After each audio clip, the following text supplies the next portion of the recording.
What if I told you that one of Islam's biggest proofs for Muhammad is actually one of the biggest proofs against him? The Quran claims as a fact that Jesus himself predicted a messenger named Ahmed who would come after him. In this video, we're going to put that claim to the test and watch it completely fall apart.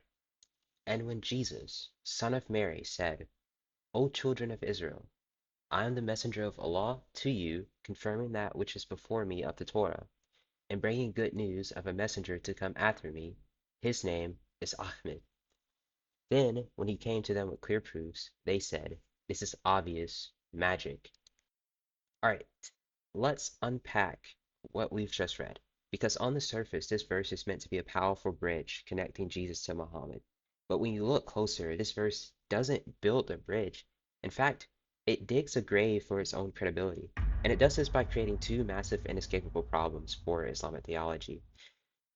Number one is that Jesus is confirming the Torah of his day. Yes, you heard that right. The Quran's Jesus is giving a divine stamp of approval to the Torah that existed in his time. And this creates a severe internal contradiction for Islam, which claims those same scriptures were corrupted. Second, and this is the main event, this is what this entire video is about. The verse makes a direct testifiable historical claim. It doesn't offer a vague prophecy. No, it says Jesus gave the specific name, Ahmed. This isn't a matter of interpretation. It's a pass or fail test. We can go back to the historical record, to the thousands of biblical manuscripts, and ask the simple question: Is that name, or anything like it, there, or was it ever there? The answer is an absolute, unequivocal, historical no. The name Ahmed, or any prophecy even remotely resembling it, is a ghost. It is completely absent from the entire historical record before the 7th century. And let's be thorough. Let's cast the wildest possible net in our search for the supposed prophecy. Where should we look? We look to the early church fathers, men like Irenaeus, Tertullian, Augustine. They wrote volumes defending Christian doctrine. They debated every jot, every tittle of scripture. A prophecy of a future non-Jewish prophet would have been a central topic of fierce debate. Their silence is the most deafening. We look to the so-called heretics, the Gnostics, the Ebionites, the Arians. These groups love their secret knowledge and alternative gospels. If a lost prophecy about Ahmed existed anywhere, they would have been the first to seize it to bolster their own movements. We find nothing. Look to the Jewish scholars of the time. They were meticulous, tracking messianic prophecies, and were in constant debate with Christians. They would have used the existence of an Ahmed prophecy to argue that Jesus wasn't the final word. Again, we have complete silence from even them. And even when we look at neutral and secular and hostile sources, Roman historians like Tacitus, Jewish historians like Josephus, they wrote about Christ and early Christians. A major expectation of another prophet would have been noted. There is not a whisper of this. I need you to grasp the sheer scale of this absurdity. This isn't just any historical figure we're talking about. This is Jesus Christ, the man who by any measure turned the world upside down. His movement spread like fire across the Roman Empire. And you mean to tell me that this world-changing figure made a prophecy about his single most important predecessor, the supposed seal of the prophets, and not one person thought to write that down? Not even one of his own disciples, not one of the thousands of early converts. For 600 years, it defies all logic and human nature. So let me bring this into modern day. Let's turn the tables and apply the standard of basic intellectual honesty that any Muslim would rightly demand of me. Imagine I, Christoverse, showed up tomorrow with a new book. Imagine I claimed to be the final messenger for Islam, and that Muhammad himself prophesied my coming by name. Imagine I told you Muhammad said a man named Christoverse would come to perfect his message. You would rightly ask me for proof.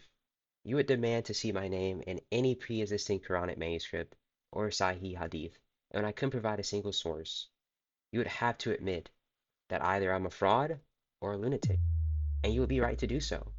Why? Because my claim would be baseless. It would be a retroactive insertion into the historical record with zero support. And yet, this is the exact same logical position Islam is in with Surah 61:6. It is a 7th century claim with the same gaping 600-year hole in the evidence. So I ask you, and I want you to answer honestly, why should a claim made in the 7th century with the exact same lack of evidence be given any more credibility than my book of Christoverse? The silence from history is damning, but the silence from the Bible is conclusive.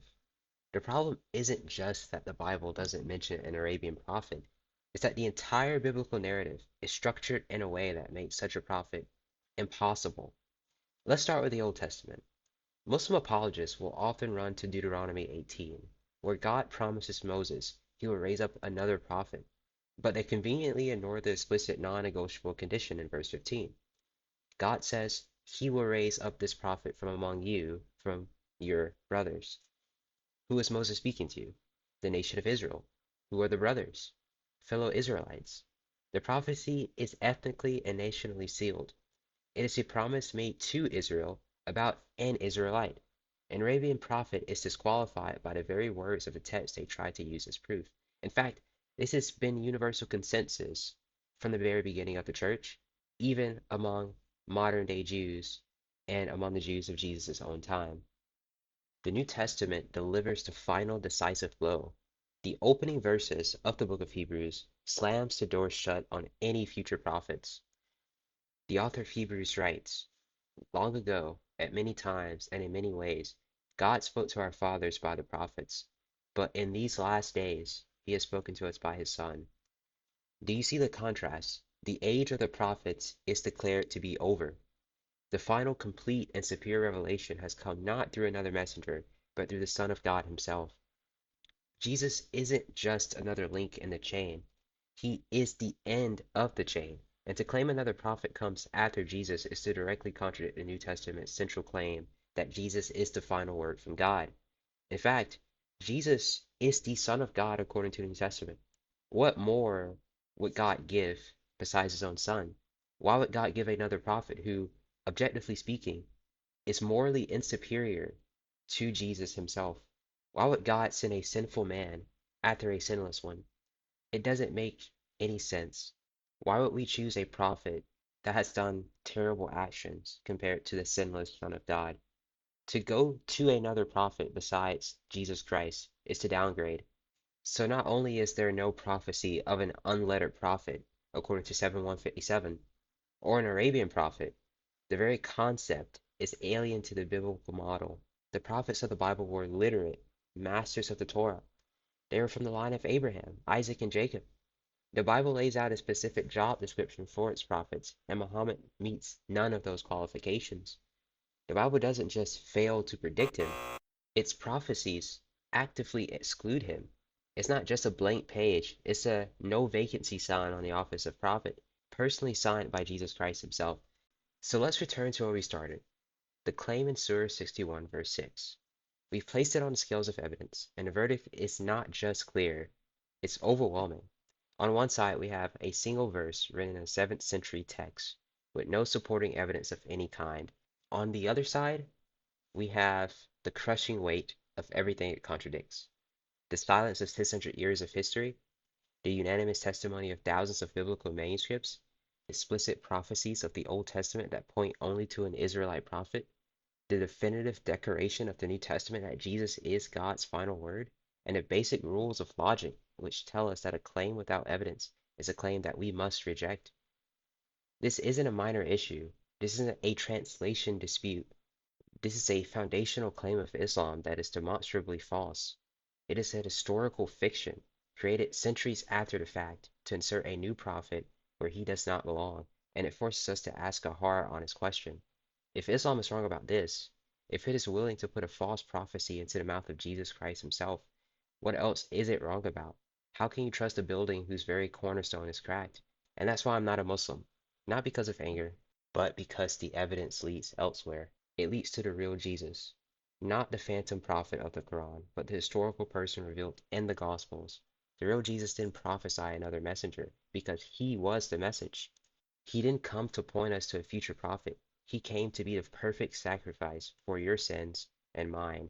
and he offered forgiveness based not on our works or our submission to a new law, but on his finished work on the cross. I would invite every Muslim to honestly look at 61:6 and to compare it to the actual corpus of historical evidence, to think about the enormous claim that the Quran makes. Jesus Christ, the biggest historical figure of all time. If he prophesied of Muhammad, we would have had many historical sources. The fact that we have not one source destroys the credibility of the Quran immeasurably. Thank you for watching, and if this video helped you see this issue more clearly, the best way you can support this mission is to hit the like button, and that tells the YouTube algorithm to show this video to more people who are searching for these answers. And if you're ready to go deeper and dismantle other false claims, make sure you subscribe and hit the bell so you don't miss the next video in the series. Finally, I want to hear from you. Leave a comment below with your biggest question about this topic, or share the weakest argument you've ever heard trying to defend this. Thank you so much for watching.